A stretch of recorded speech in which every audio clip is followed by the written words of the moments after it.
Ano ang dahilan bakit ka pinanganak? Pag-usapan po natin 'yan sa devotion natin na ito.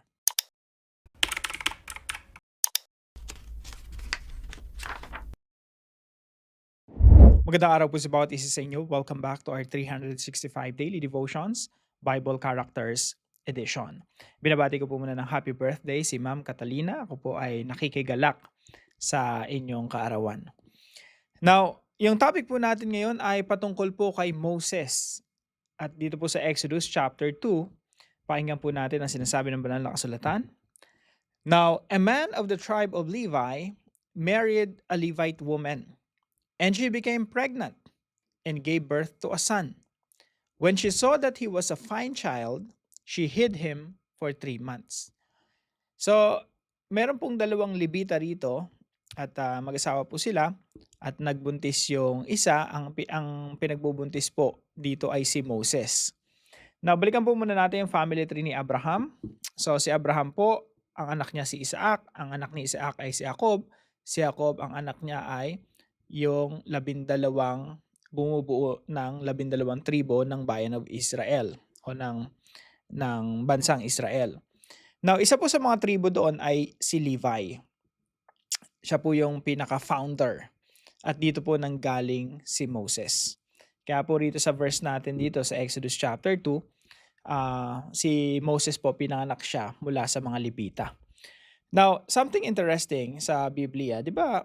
Parang mas maganda yata kung si Jesus galing kay Moses. Actually, hindi, no? Si Jesus galing siya kay Judah. Si Moses galing siya kay Levi. Ang isang reason po kasi noon kung bakit hindi siya galing kay Moses kasi si Moses tsaka yung buong Levita, sila yung buong kaparian, ang purpose nila ay i-prepare si Jesus Christ na Messiah, the Messiah, na magmumula sa lahi ng Huda. Now, bakit po tinago si Moses for 3 months during this time? Well, simple lang po yung dahilan. Makita niyo po yun sa naunang chapter. Kasi during this time po, natatakot na yung Egyptians kasi dumadami yung mga Israelita. At you know the story, inalipin ng mga Egyptians yung mga Israelita at natatakot sila magrebelde yung mga Israelita kaya yung mga bata pinagpapapatay nila. Yung mga batang lalaki tinatapon nila sa ilog Nile. At si Moses, yun po yung kadahilanan kung ba't siya tinago. And later on, nung di na nila matago si Moses, pinaanod na lang nila doon sa isang ilog at doon po siya natagpuan ng anak ng Pharaoh na babae. Yun po yung umampon kay Moses. Now, ito po yung ilan sa mga katuruan natin ngayong araw. Pag-usapan po natin sa devotion natin ito, 3 things about Moses. Of course, napakadaming pwedeng pag-usapan sa buhay ni Moses. Pero bilang introduction, no, pag-usapan natin 3 bagay patungkol kay Moses. Number 1 po, Moses' birth foreshadows the coming of Christ. Yung kapanganakan po ni Moses, ito po ay foreshadow. Madalas niyo pong maririnig sa akin ito kahit nung mga nakaraan devotion natin, no? Ibig sabihin po ng foreshadow, ito po ay kumbaga sa isang drama o sa isang nobela o sa isang movie, ito ay hint o mga clues na maglalarawan kung sino yung Messiah na darating. Okay? So again, foreshadow from the word shadow, maaaninag mo na. May anino na yung Messiah. Yung Messiah po ay katulad ni Moses. So magpapakita po ako sa inyo ng isang picture para po mas ma-imagine natin. Yung buong Biblia po, sabi ni Jesus Christ sa Luke chapter 24, yung buong Biblia po ay patungkol sa Kanya. Mula, umpisa Genesis hanggang Malakay. At ngayon na kompleto na yung Bible, so Genesis from Genesis to Revelation, it's all about the Lord Jesus Christ. So, yung foreshadow po, ito po yung mga clues or hints na magbibigay sa atin ng idea ano yung Messiah, ano yung gagawin ng Messiah, sino yung Messiah. Parang isipin nyo po, puzzle. Puzzle yan na pag pinaglapat-lapat mo si David, si Moses, si Adam, si Abel, yung lamp, yung temple, tabernacle, si Joshua. Pag pinagsama-sama mo yung mga katauhan na yon o yung mga characters na yon, magkakaroon ka ng idea na si Jesus yung Messiah, yun yung perfection ng lahat ng mabubuting katangian na makikita mo sa mga tao na yon. So ganun po, no, foreshadowing. So kung papaanong sa panahon ni Moses, nung pinanganak si Moses, siya po kasi yung deliverer, siya yung gagamitan ng Diyos para iligtas yung bayan ng Israel. Sa kapanganakan niya pa lang, pinagpapatay yung mga bata. Maaaninag mo na agad na, kumbaga makikita mo na agad na yung Messiah pala pag pinanganak in the future, pagpapapatayin din yung mga bata. At yun nga po yung nangyari sa Bethlehem. Pinagpapatay yung mga bata. Kasi nga, yung Messiah gustong patayin ni Herod. So, dito po sa istorya ni Moses, ganun din. Siya yung deliverer, siya yung savior. Tapos during his birth ay, nung kabataan niya, pinagpapatay rin yung mga sanggol. So ang tawag po dito ay foreshadowing. No? Binibigyan na ng clue kung anong mangyayari sa hinaharap. So that's number 1. Moses' birth foreshadows the coming of Christ. Hindi lang po kapanganakan, pati yung ministry, pati yung trabaho, pati yung pinapagawa ng Diyos kay Moses. Parallel po yan o kapareho po yan ng gagawin ng Messiah. Halimbawa po niyan yung pagpapalaya sa mga Israelita mula sa pagkalipin, tayo po ay pinalaya ng Panginoong Jesucristo mula sa pagkalipin sa kasalanan. So medyo theological, no? Point number 2. Moses grew up with a strong sense of justice. Kaya po dito sa Exodus chapter 2, makita niyo po nung si Moses lumaki po kasi siya ang nagpalaki sa kanya yung sarili niyang nanay. Pwede niyo pong basahin sa chapter 1 kung ano nangyari, bakit siya bumalik sa nanay niya. Pero anak pa rin siya nung Pharaoh, yung Pharaoh's daughter. So one day after Moses had grown up, he went out where his own people were and watched them at their hard labor. He saw an Egyptian beating a Hebrew, one of his own people. Looking this way and that and seeing no one, he killed the Egyptian and hid him in the sand. Dito makikita niyo pa rin yung yung pagiging mainitin ang ulo ni Moses. Siguro sa lahat ng character sa Bible, siya yung pinakamaiinitin yung ulo, hot-tempered. Now, dito siguro galit na galit talaga siya, no? Kasi inaabuso nung Egyptian, yung isang Hebrew, pinaghahagupit siguro, binubugbog sa harapan niya, hindi niya matiis yun. Meron siyang sense of justice. Mataas yung sense niya ng hustisya. Kailan may justice? Ginawa niya, pinatay niya yung Egyptian. Hindi ko sinasabing tama yun, pero makikita natin si Moses meron siyang sense of justice. At ginamit ng Panginoon yon para siya yung maging leader, pinaka-presidente ng bayan ng Israel. Kasi kung may sense of justice ka, ikaw yung dapat mamuno.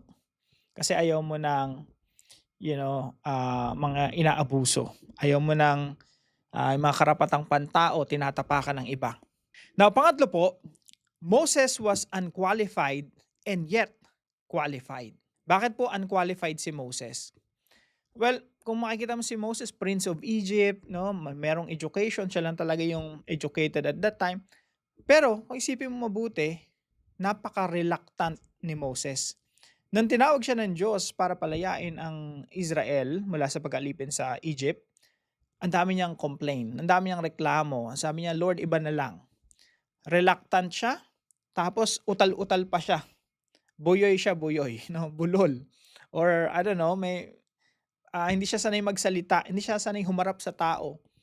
At masasabi natin, disqualified siya or unqualified. Pero, sa Panginoon, walang unqualified or disqualified. Pag tinawag ka ng Panginoon, He who calls you will also be the one to empower you.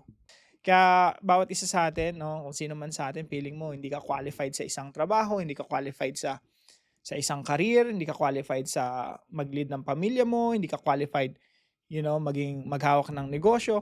Mga kapatid, pag tinawag ka ng Diyos sa gawain na yan, whatever that is, kung ano yung mission na pinapagawa sa'yo ng Diyos, remember this, it doesn't matter if you're qualified or not. Basta alam mo na pinagagawa sa'yo ng Diyos yon, ang Diyos ang magpapatagumpay sa'yo. Now, ano pong application natin tungkol sa pinag-aaralan natin na to? Number 1 po, birth. Live the reason you were born for. Yung mga Bible characters po, ang purpose niya nila Joseph, nila David, nila Joshua, nila Moses ay i-embody si Jesus Christ. Kumbaga bigyan ng clue or hint kung anong uri ng Messiah yung darating.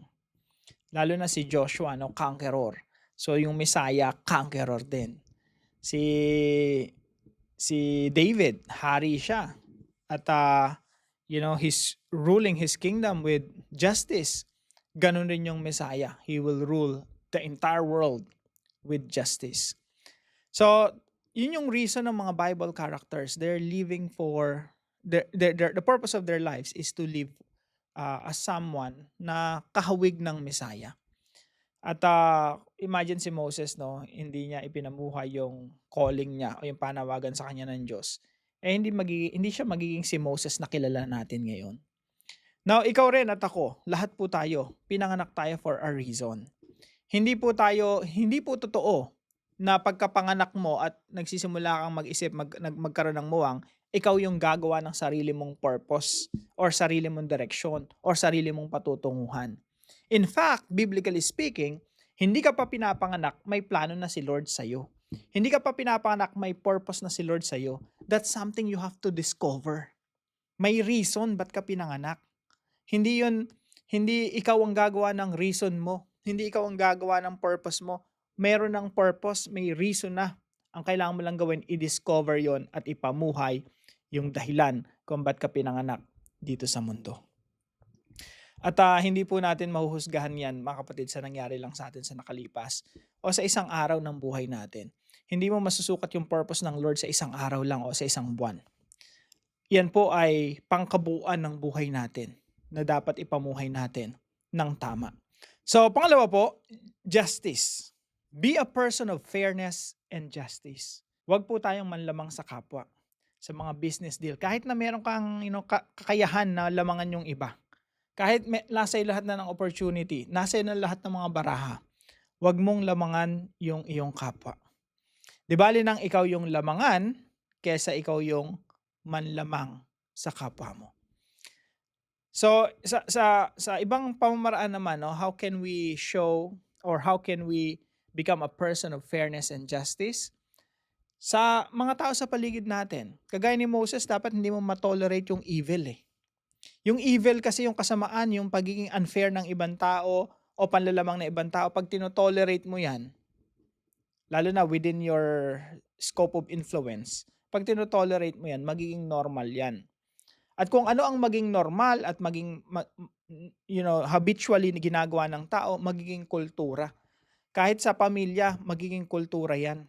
So mga kapatid, I hope sa iyong sarili at sa iyong pamilya, maituro at maging kultura talaga yung fairness and just. Yung hindi ka nanlalamang ng kapwa, tapos hindi mo hinayaan yung membro ng pamilya mo na nanlalamang ng iba. So ako, ang naituro sa akin, di bali ka ng malamangan, huwag ka manlamang ng iba. Pangatlo po, mission. Present yourself as willing and available. Kahit po, kagaya ni Moses, no, hindi ka makapagsalita, hindi ka sanay humarap sa tao, pero pag tinawag ka ng Diyos, may posisyon na binigay sa iyo ang Diyos. Para sa iyo yan. Live it. Para sa iyo yan. Kailangan kapatid, you just have to present yourself to God. Lord, I'm willing and I'm available. Paggising mo pa lang ng umaga, no? Lord, I'm willing and I'm available. Kung ano pinapagawa mo sa akin, Lord, mahirap yan, imposible man yan, it doesn't matter. What matters is, you will empower me. Remember this mga kapatid, pag tinawag ka ng Diyos na gawin ang isang misyon, isang gawain, hindi yan nakadepende sa iyo, nakadepende yan sa lakas at biyaya ng Diyos. So, remember this, if you're called by God, God Himself will also empower you. Para po sa ating discussion, why do you have to be fair and just at all times? Pag-usapan po natin yan sa ating mga discussion groups at para naman po sa ating dive deeper, pag-usapan po natin bakit si Jesus, siya yung greater Moses at explain po natin itong larawan na ito. Tayo po'y manalangin. Father God, thank you for the life of Moses, whose birth pointed forward to Christ, and whose calling reminds me that you appoint the unlikely. Teach me to live for the reason you brought me into this world. Form in me a deep love for justice, that I may stand with the oppressed and choose what is right, even when it costs me comfort. When I feel unqualified, remind me that your grace is my qualification. Make me willing and available for your mission. May my life reflect the greater Moses, Jesus Christ, who perfectly redeemed God's people. In Jesus' name, amen and amen. Maraming salamat po kay Sir Pai and Ma'am Gwen na partner po natin sa marami nating mga devotions. Thank you po sa inyo. At kung kayo po ay may natutunan, ipalam niyo lang po sa comment section right below this video. And please don't forget to share this devotion to your family and friends. Pagpalain ka ng ating Panginoon. See you po tomorrow 5 a.m. dito sa ating Daily Devotions.